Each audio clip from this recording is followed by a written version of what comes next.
No, ma'am.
Good evening.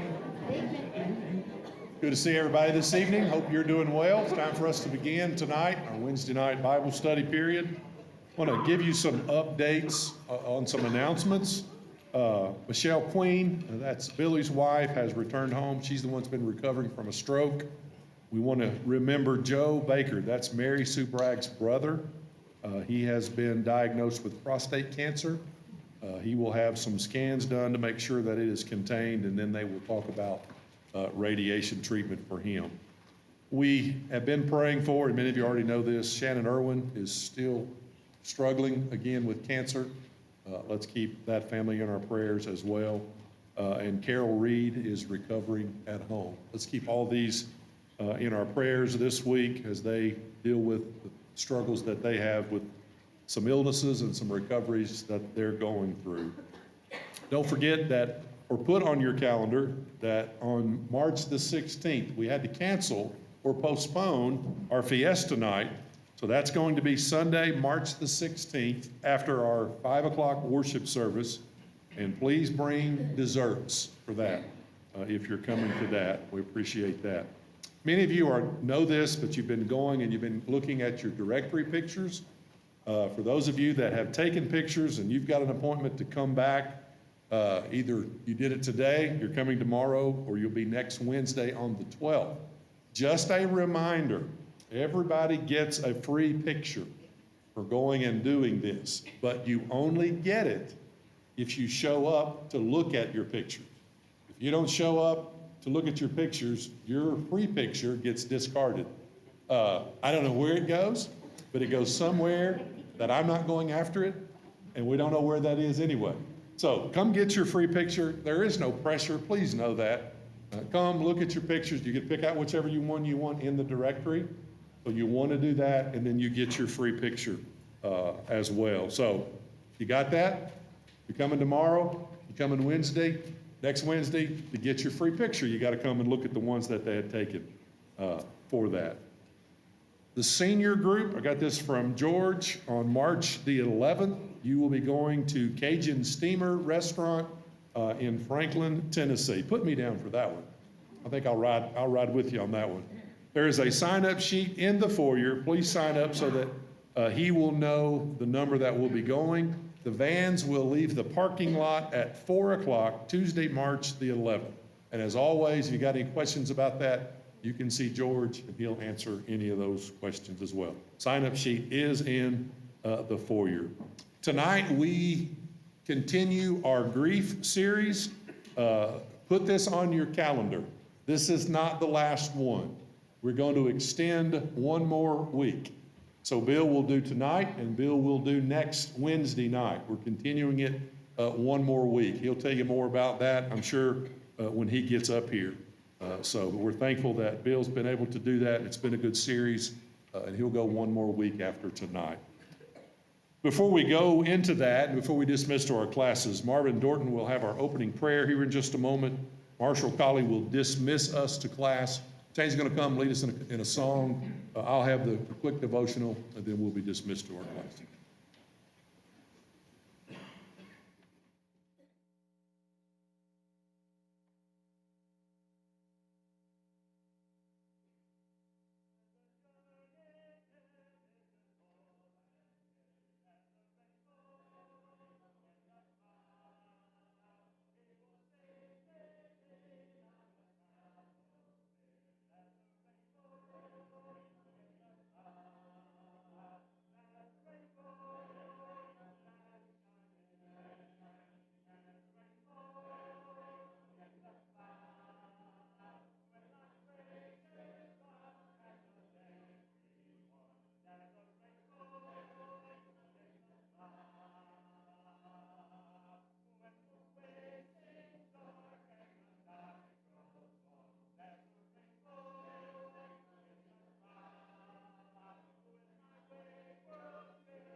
Let's pray. Father in heaven, we thank you for this day and all our many blessings. Our thoughts, as always, are with the sick, shut in, and all the bereaved. Grief is something all of us have to go through at one time or another in our life. We're so thankful to Bill and his ability to teach these classes to us. And also talk to someone. There's a lot of people that are ready and willing to listen and help you any way you can.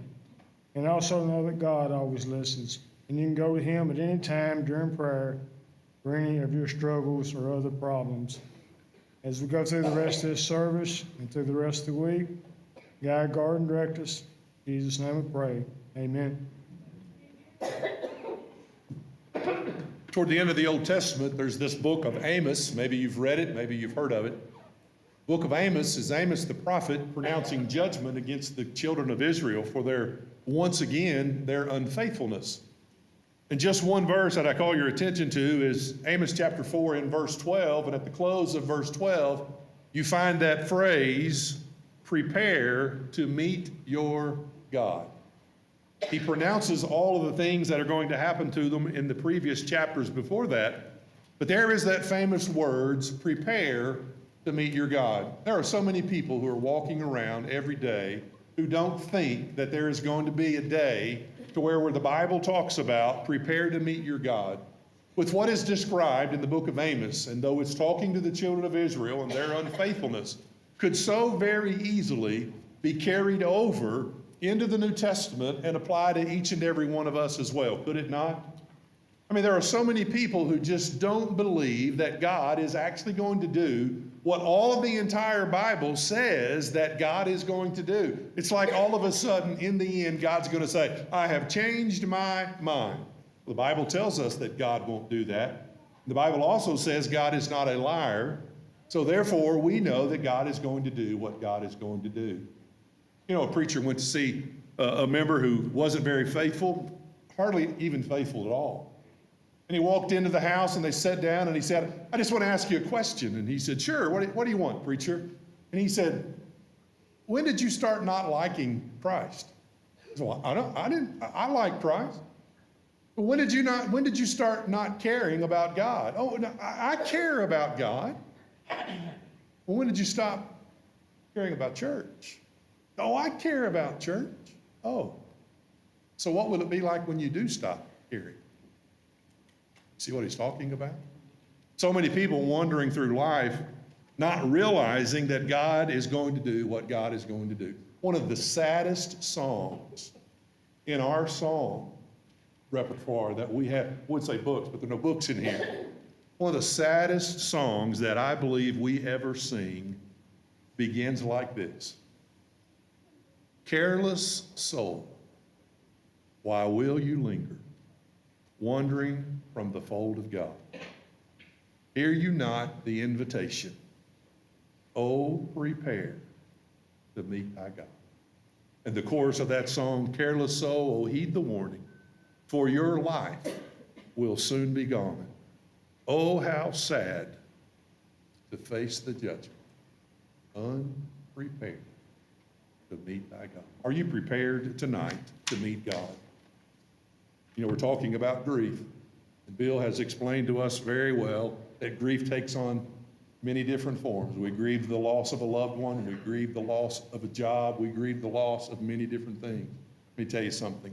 Grief on this earth will not compare to the grief that you will have if you leave this life unprepared to meet God. We sing this song tonight. If we can help you in any way, won't you come as we stand, as we sing. So the Savior thou art needed, so the Savior waits for thee. Hear those words of tender pleading, every strength shall come to thee. Call softly, softly, call on the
Please bow.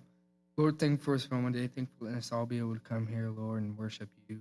And may we take Todd's devotional and apply it in our everyday lives. And Lord, be with us as we leave here. In Jesus' name I pray. Amen.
There we are.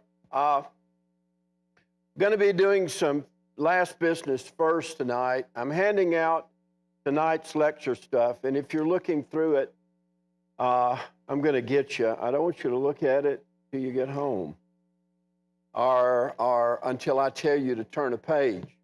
I seldom ever hand them out first because you have a tendency to want to get ahead of me.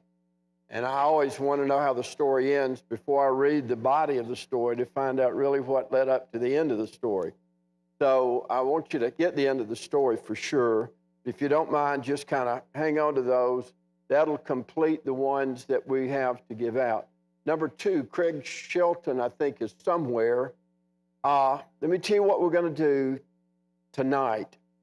Tonight, I'm going to do the best I can to finish up what I would like to say to all of us who've experienced the loss and kind of bring to a closure what we've been talking about with enough leftover material, left out material, that when we get together the first week of April, and that's what the plan is right now, is the first week of April, Wednesday, Thursday, and Friday night,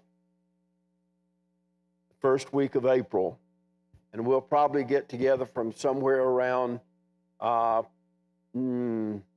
like to shoot for 5:30 because we're going to need quite a bit of time if we're going to have any conversation whatsoever about that. And then we'll try to get finished with that and get you home.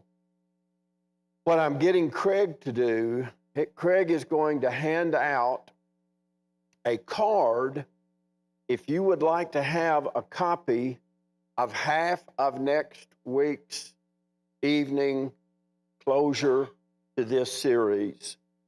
There is a book called Tear Soup. I'm going to share that book with you next week and talk about that book right along with John's description of Jesus at the death of Lazarus, and tie those two in together and give you something that I think is really powerful. That book is really, really good.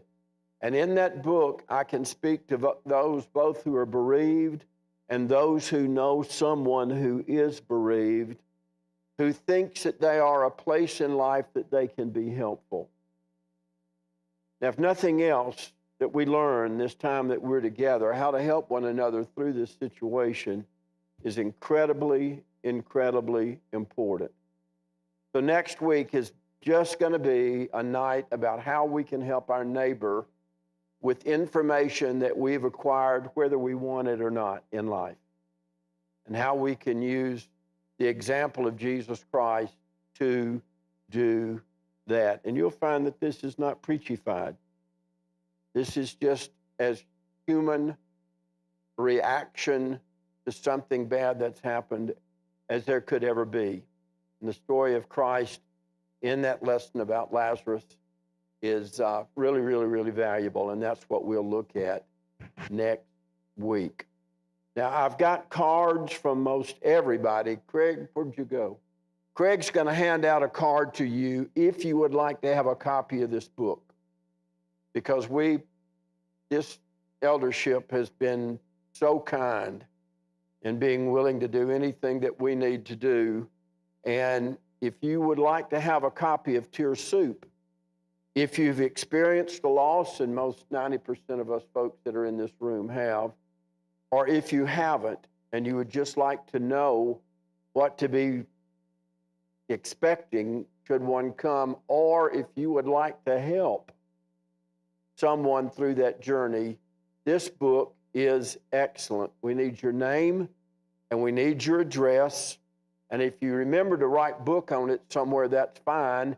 If not, you may get a book and you may get an invitation to what we're going to do in April that will be a little deeper and a little farther along. And it will be for those who have experienced a loss and they're struggling, beginning, moving forward, or not moving forward, folks who are in that process right now.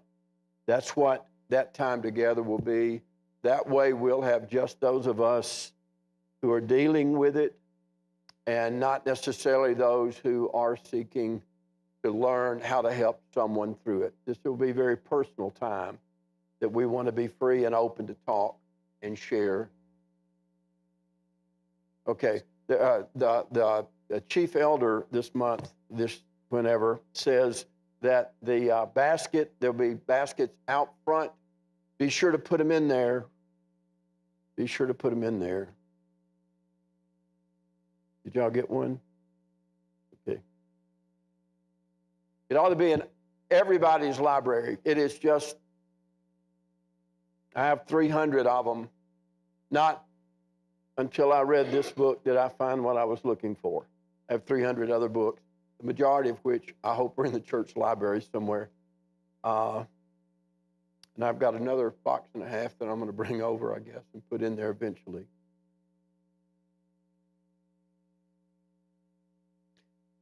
I like illustrations, and some of them are a little crazy, and some of them fit pretty well.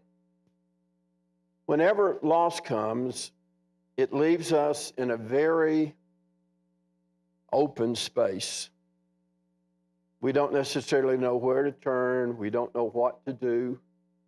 We may not have ever been through this before, or we may have been through it and we'll find out, like everyone else does, that every loss is unique in its own clothing. No two losses are dressed the same.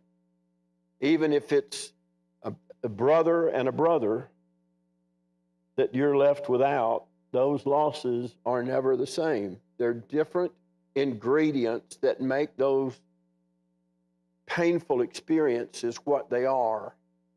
But I have a habit of, this time of the year, one of my favorite things in the world to do is to look for deer horns. Just in case some of you don't know this, the buck deer shed their horns every year and regrow them the next year. And so those of us who chase those things kind of like to get out and look around a little bit and see what you can find.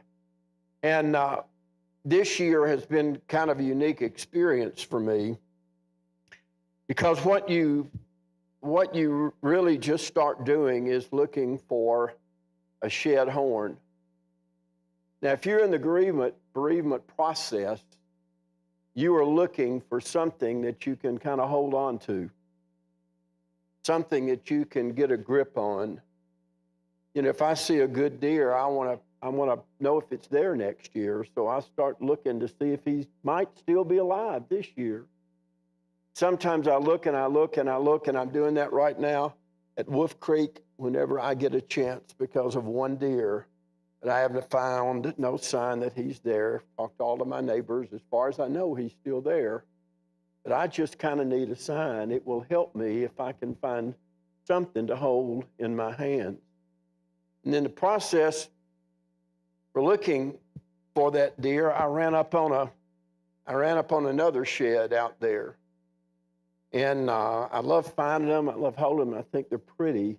But they kind of give me a little hope that maybe this deer made it through. And it's not necessarily that I want to harvest it, because I looked at 20-something before I filled the freezer this year with one. It's just that I like to know what's there. And maybe I have a reason to have some sense of hope. But you don't find two very often. But this one I just found, stumbled over it, not really looking for one, but I found it. Sometimes that happens to us in our grief process. In that early stages, we think there's not an answer to anything, and we stumble up on something that gives us a little hope, that maybe helps us understand that we're not alone. But the idea is, when we're looking, we like to find a pair. We want the one from the right and we want the one from the left. Well, I was looking one day out at Beaver Dam, and sure enough, I came up on a horn that was really quite nice. Different than the other one, because this one has 5 points on it. I looked on the same trail that I found this one on for about 2.5 or 3 weeks. And would you believe that about 150 yards up the trail from where I found this one, and it wasn't there when I looked the first time, because I found it in the middle of the field, that the trail ran out of one food lot or one wood lot through a food plot into the other one. And I found this one over by the creek. And about 2 weeks later, I found this one. It helped me a lot, because now I know really what he looked like, and I know a little more about who he is and what he might be in the year to come. And I know that there's a really good chance that he may still be there. But you always dream of the day you'll just walk up and all of a sudden, there it is, the answer to your grief struggle. And there will be moments in the journey that a light will turn on. It may be when you've been looking for weeks and weeks, and you may end up all of a sudden just accidentally finding one. Or you may be in a situation where you look long enough to know and to understand that there may be 2 there, but you don't know exactly where they are. And you may find one day, and you may find the other piece 20 years later, 15 years later. It may be a long time between finding the answer early on, at least a part of the puzzle, before you find the end of the puzzle. And that's the way that grief works sometimes. You know, I told you in my situation with Ken, my friend showed up immediately. I mean, within 30 minutes. And them being there, it didn't smooth the edge out completely. But let me tell you what, grief shared is grief diminished. And to see my buddies, high school tough guys, with tears running down their cheeks, and not knowing what to say, but nonetheless making themselves incredibly vulnerable and coming to me, they gave me the first little bit of something to hold on to that helped me think maybe I can figure out how to get through this. But what you want most of all, and I literally have found people that may have been looking and looking and looking, and then all of a sudden, the stars align, and the next thing they know, they have been able to make the pieces fit. Now, I hope that phrase, making the pieces fit, rings a bell with you, because that's what we talked about the first time we were together. is how the puzzle of our life is made up of so many different pieces. And then all of a sudden grief comes and bam, just like that, all those pieces come apart. And we begin struggling on how we can put those pieces back together. And we may have some people that help us piece one piece together, and somebody else comes in with another. And we may get the majority of who we are kind of put back in place, but it may be like Ken, like me with Ken. It may be 30 years before Bill McDonald knows who he is again. It may be 2 months. It may be 2 years. It may be 10 years. And there's that part of you, I don't care how many pieces of the puzzle you find, there's a part of that puzzle that will never be complete again. But it's the effort that we make to complete that puzzle, that we listen to what people have to say. And I'm going to tell you, I told you one night, they're going to say some of the most ignorant things in the world. Out of their ignorance, they will use my grandfather's word. You will use it when you describe them. Boy, they're an ignorant person. But I appreciate them coming to share with me what they want me to know or what they think I need to know. And then there may come that moment when all of a sudden you look down, and when you look down, this happened today, there is a really nice 6 more or less on one side, 5 on the other with a fork, and also with a bullet hole. That's what we call those holes in there. It's the coolest piece of horns I've ever found. I was just looking out the window of the truck, moving from one place to another, looking for sheds and driving at the same time. It was on my farm. It was a paved road. It was an old dirt road. It was not on the highway, okay?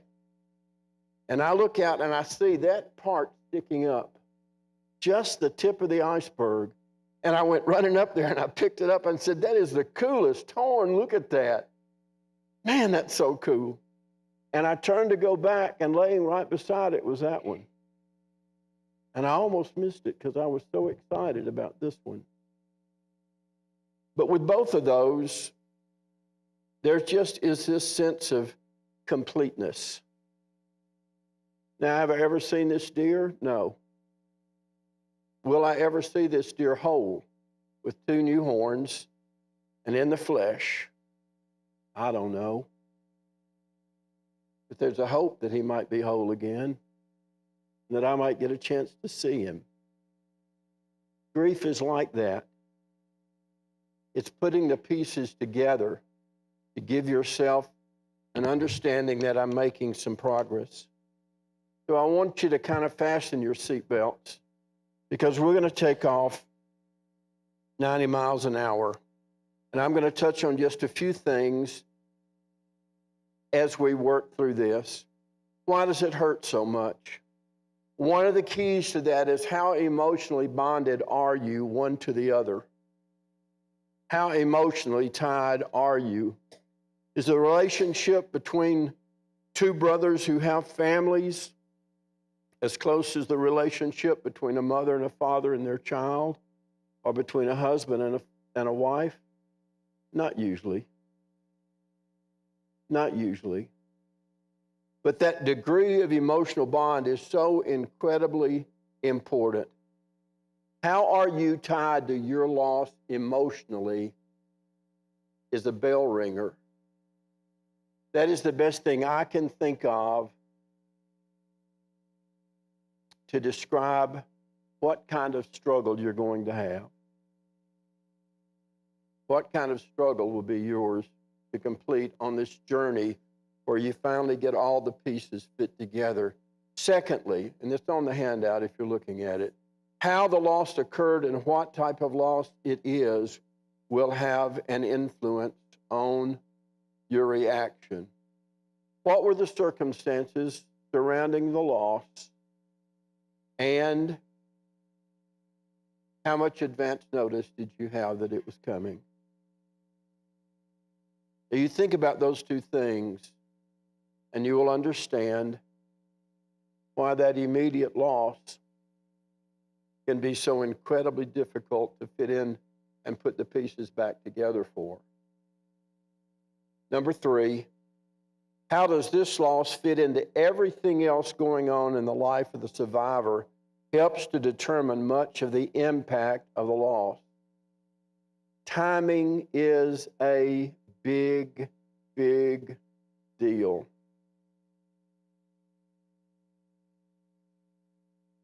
Which do you think would generate the most difficulty? You lost your dad at age 9, or if you lost your dad at age 59. Not every circumstance is the same, and not every relationship is the same. But think about that just a minute, and you'll understand what I'm talking about. Timing. How does this loss fit into the picture? There's this fabulous book, ladies, if you're wedded and you want a book to read. If I can remember the title of it, I will tell you before the night is over. But it's the story that a lady has written who was a writer about her husband's death. And what I remember most about reading it is what I read in the very first part of the book. He was in his mid-30s. She was a few years younger than he. She was a writer, and a very good writer. And all of a sudden, he walks out at 36, I think. And his co-workers find him when they go to their cars to go home. He had had a massive coronary and died right by the car. And she was at home taking care of their 6-month-old child. Now, does that timing have anything to do with the significance of the loss that she will feel? Of course it does.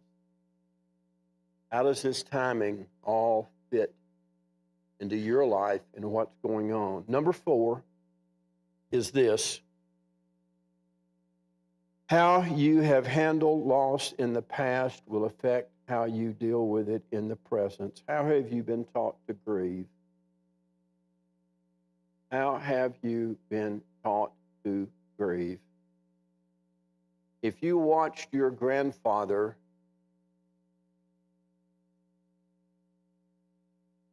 drown his sorrow at the death of your grandmother with a bottle, be very careful that you might emulate his example. Because generally, alcohol is not a solution to that problem. A very dangerous solution to that problem.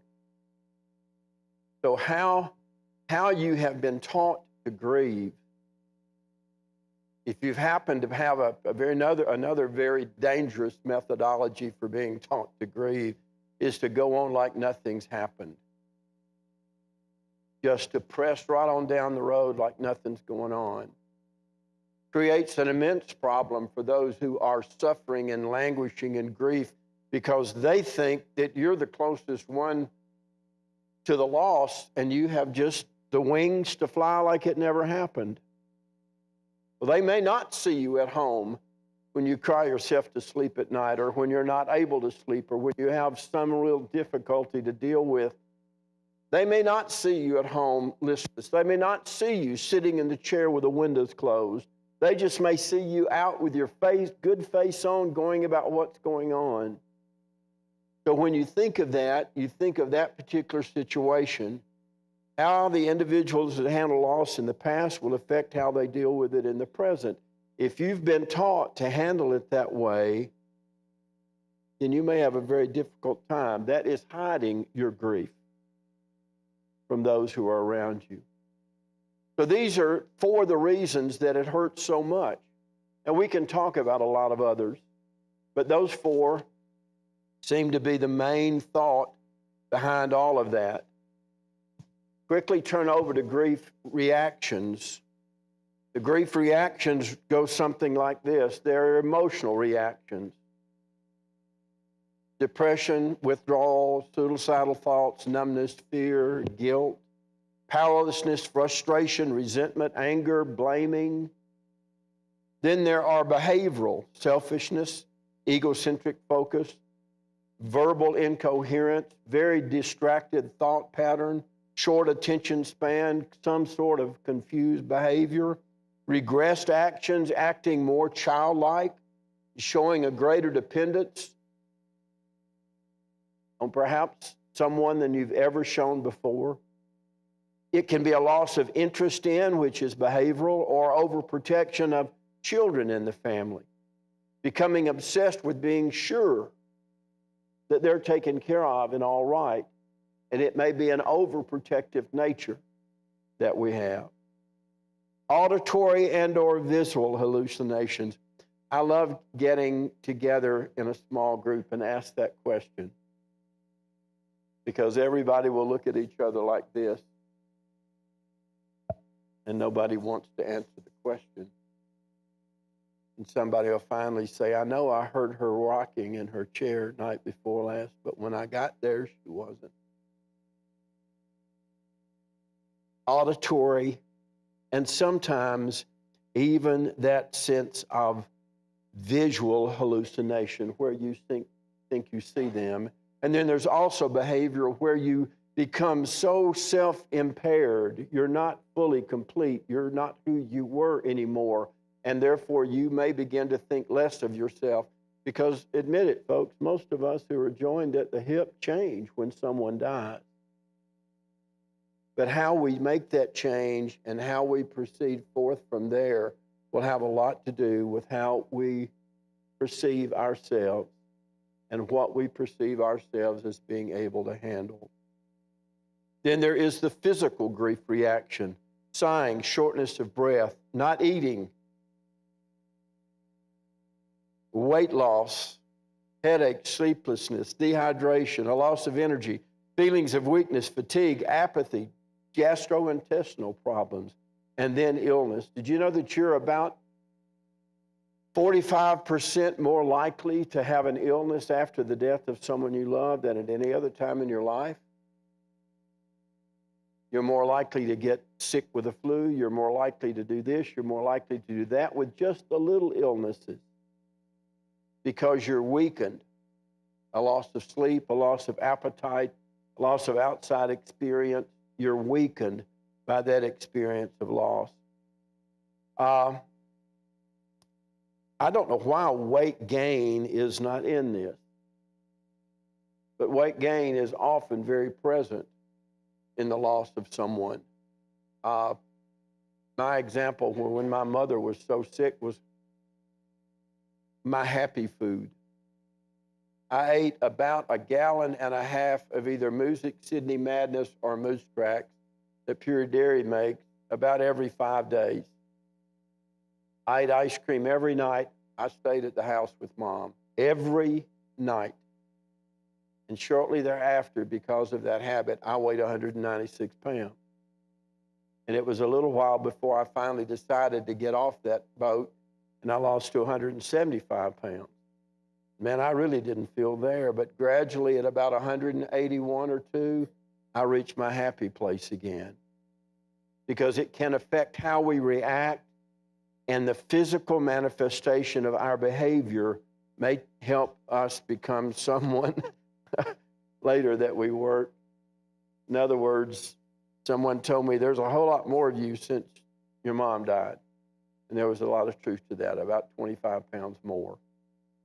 What about the next one? I'm going to tell you that in every... Oh, they're out of line, and it's not their fault, it's my fault. Flip over to where do you go when grief comes? Find that little place. Where do you go when grief comes?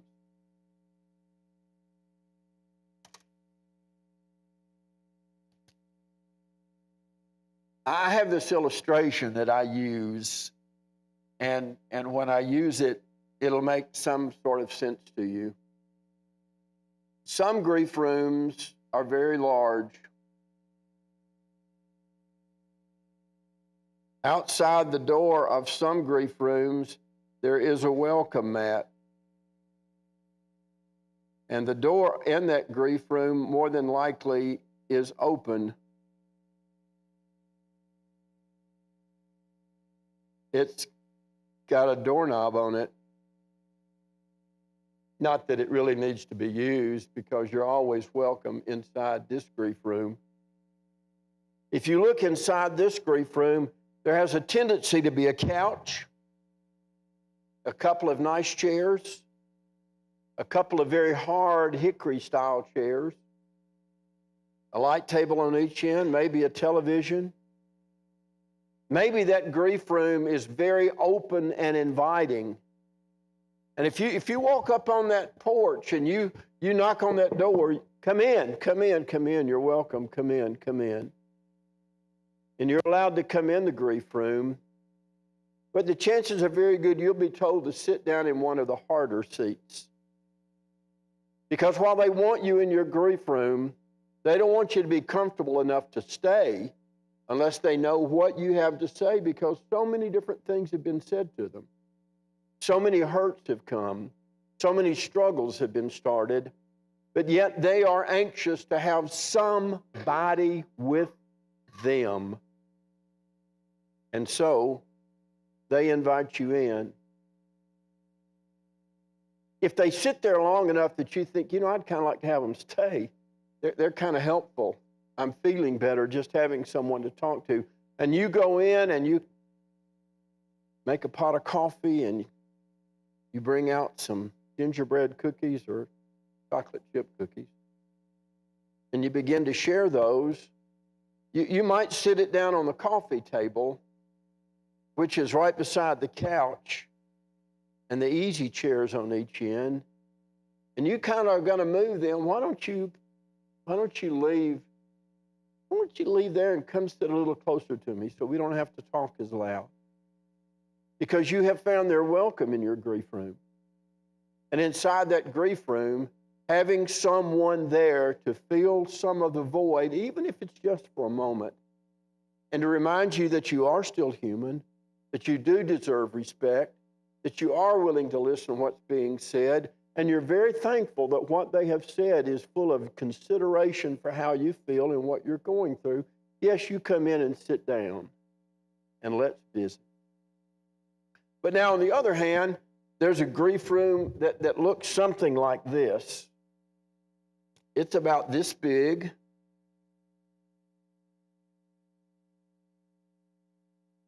This is the door.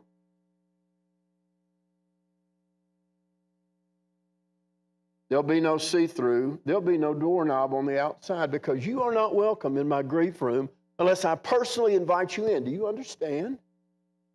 I don't want you in here with me unless I know you well enough to know that you're not going to say something stupid or ignorant or hurtful, or you're going to come in and tell me how I ought to feel and what I should do. I don't want you in there. There's one chair in that room. It's just for me. And I'm going to work this out myself. Now, which one is the ladies' grief room and which one's the men's grief room? Yeah, you're right. That's the men's room. Big boys don't cry. Men handle it on their own. I don't want you to know I'm soft, number one. I don't want you to know I'm weak, number two. Number three, I don't want you to know how bad I hurt, because I'm a man and I'm supposed to be tough. But the women, the beautiful thing about women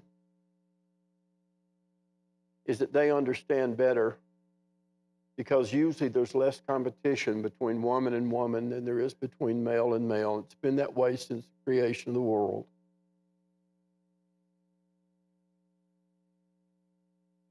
So which kind of grief room is yours?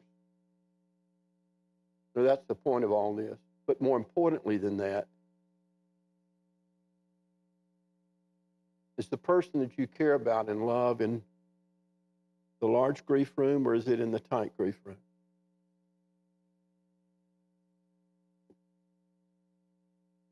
Which one are they in? How comfortable are they with you being in there?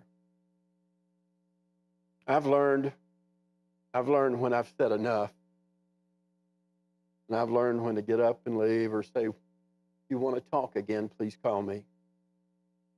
Once in a while, there's something that I need to push a little bit. But I'm not ever hopefully trying to tell somebody what they ought to do or have to do. I'm just trying to encourage them to think about the outcome they would like to have and what they can do in order to get there. The outcome they would like to have is the return of that which they have lost. But at some point in time, the reality slips in and they realize they're not going to have that. So the big question then comes, how am I going to become better and not bitter? And if you want to be better, then you begin looking for someone that can sit down and visit. And you can once again have some kind of relationship that works. So when we look at these, I want you to think about this. When any loss becomes a part of your life, you put it in your pain box. Did you know you had a pain box? Some people have a pain box that can absolutely hold everything they think that life throws their way until they reach a breaking point. Pain box is about 2 pages back from where we currently are. In this pain box,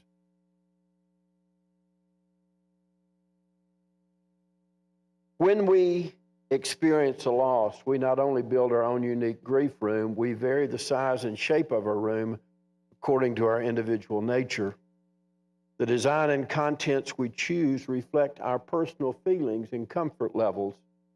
Despite our differences, however, we do have one thing in common with the contents of every other grief room. It's called a pain box. In every grief room, you will find a pain box. Whether it's man, woman, child, old, young, middle age, it doesn't make any difference. And the pain box actually looks something like this. This is pain. And this is just an old box braided together. On it, there's a lid. And this lid, for some people, looks like this. And I don't know what it looks like in your grief room. I just know that in some grief rooms, the pain box looks like this. The lid is laying right over here on the table beside the box. An experience of pain goes in and the pain comes out. Immediate reaction. Immediate reaction. I say the wrong thing, you eat my lunch. I imply the wrong thing, you tell me where I can go. And sometimes that one makes it really difficult to get inside your grief room. Because if I hurt you one time, I don't want to hurt you again. And maybe it's better that I just avoid you altogether. There's another kind of pain box, and that pain box looks a little like this. It's got a lid on it. Lid goes up and over and back. And in this pain box, pain comes, you stick it in. Pain comes, you stick it in. Pain comes, you stick it in. What you usually find in a pain box like this is there's some place people are comfortable with showing their pain, and there's some places some people are not comfortable with showing that pain. A lady I talked to several years ago in a town not far from here had lost a son in an accident. 2 weeks later, she goes to the grocery store. She's rolling her groceries cart down the aisle, and a song comes over the radio. And she melts to the floor, and tears begin to pour because that was his favorite song.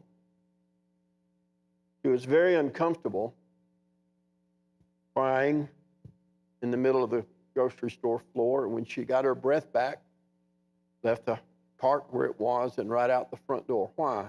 Because who would understand that? And a very dear friend of mine's 9-year-old child died. The first time she ventured out was she went in a grocery store, and she's, for the first time, 6 weeks after her son's death, she's in a grocery store shopping. She's going down the aisle, and she's filling up the cart with the things that she needs, and she's just pushing along. She reaches over and she grabs a box of Kellogg's Sugar Frosted Flakes, and she pitches that in the cart and pushes on a little more, and she looks down, and there's old Tony. Great! And she loses it. She grabs the box, she picks it up, she tears the top off, she rips open the wax-type paper, and she squeezes the box up close to her as she is sitting in the floor, holding that box not only in her arms, but in some ways with her knees as well. She is just bawling in the middle of the grocery store. Someone comes around one end of the aisle and the other end of the aisle, and here's this woman sitting in the floor, squeezing a box of Kellogg's Sugar Frosted Flakes. She slips up to the front and goes to the owner of the grocery store and manager, owner, whomever, and says, there's a lady back here in the back that's lost it. You may need to call somebody. She needs some help really badly. And he goes running around there, and he comes around the corner, and here this lady is sitting on the floor. Her name was Trish. And all of a sudden,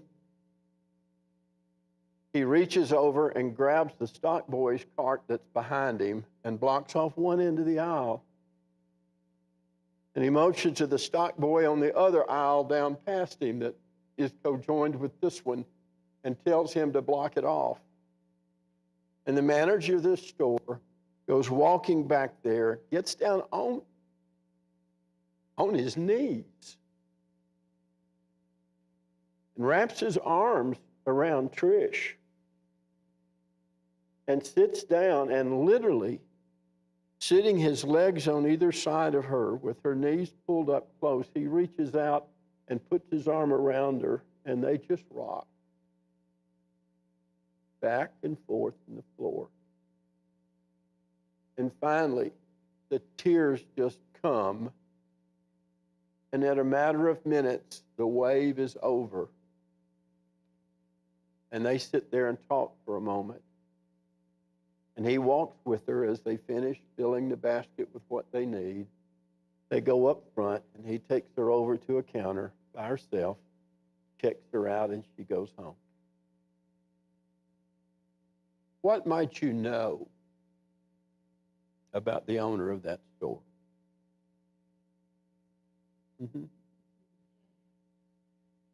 He too had buried a child. And while everybody else thought she was crazy, he understood what it was like for him and could tell that there were similarities to the pain for her. And so he opened the door for Trish to begin to heal. And what they did together for that community became a very great blessing because of what they knew and what they understood. There are 4 major tasks of grieving.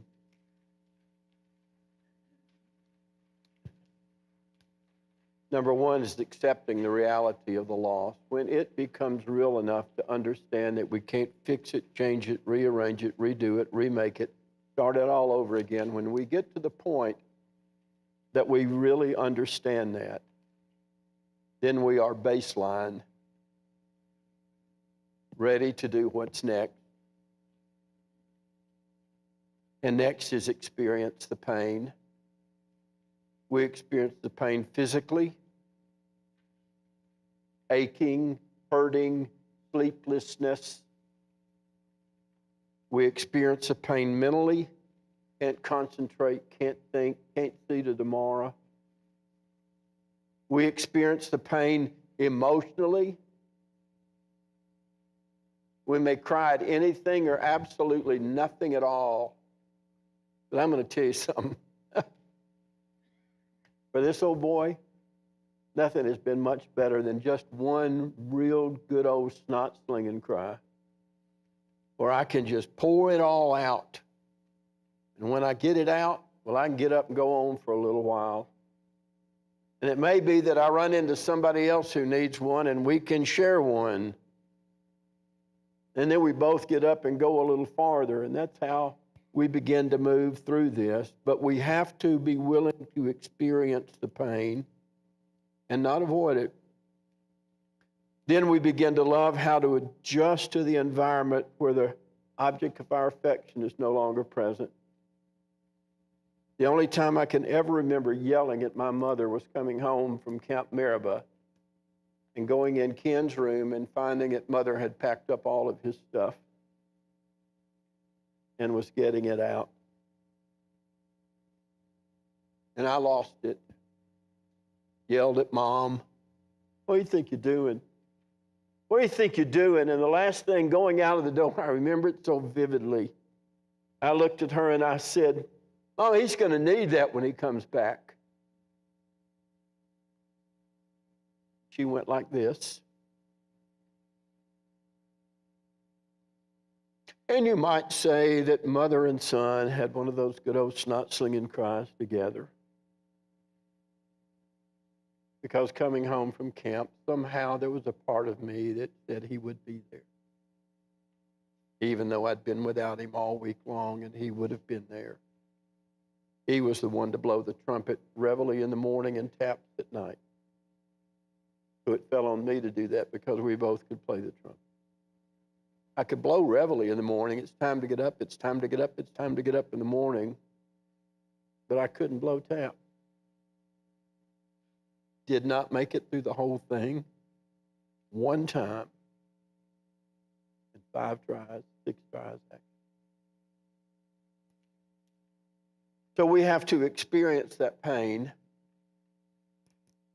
And as hard as it sounds, there comes a time when we withdraw some of the emotion we have invested in those we love so much and reinvest that in others.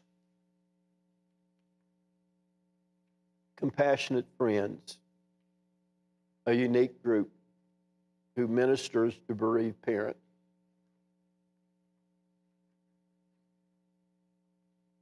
Nine times out of 10,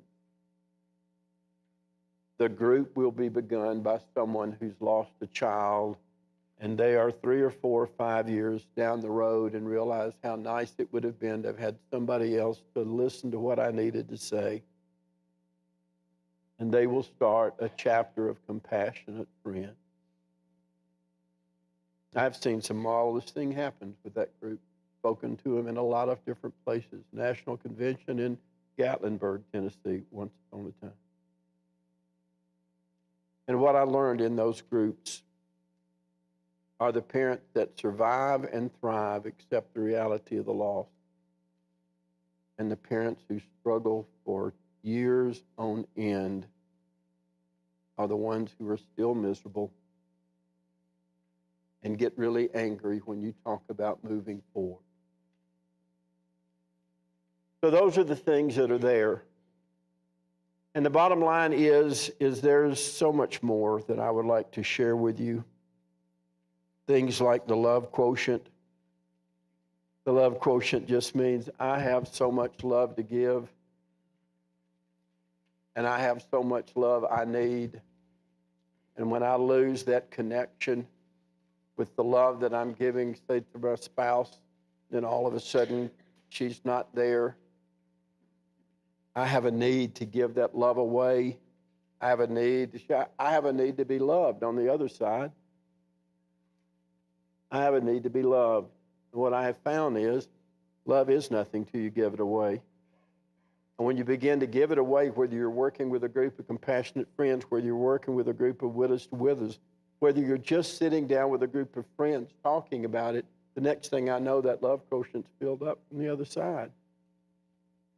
I saw my mother's love quotient begin balancing out when Joe Harper and Mom and that great bunch of folks that all got together about the same time when they began losing their spouses. What a wonderful thing it was. Theirs was called No Strings Attached, but it gave them somewhere to go and someone to talk to, and they had a great time until there weren't enough of them left to keep it going. There's also the concept of secondary losses, which just very simply means that with every huge loss goes several smaller ones. You lose your husband, you may lose your source of income, you may lose the hope of your dream house, you may lose the parent of your 2 children, you may lose so many other things besides just a husband, that's one of those really strong things that you just kind of have to figure out how to work your way through. How you've dealt with loss in the past will have a lot to do with how you do that. Well, my time is up. I want to invite all of you again who may be here. You want to find out the 6 characteristics of people who grieve successfully. They're the last sheet.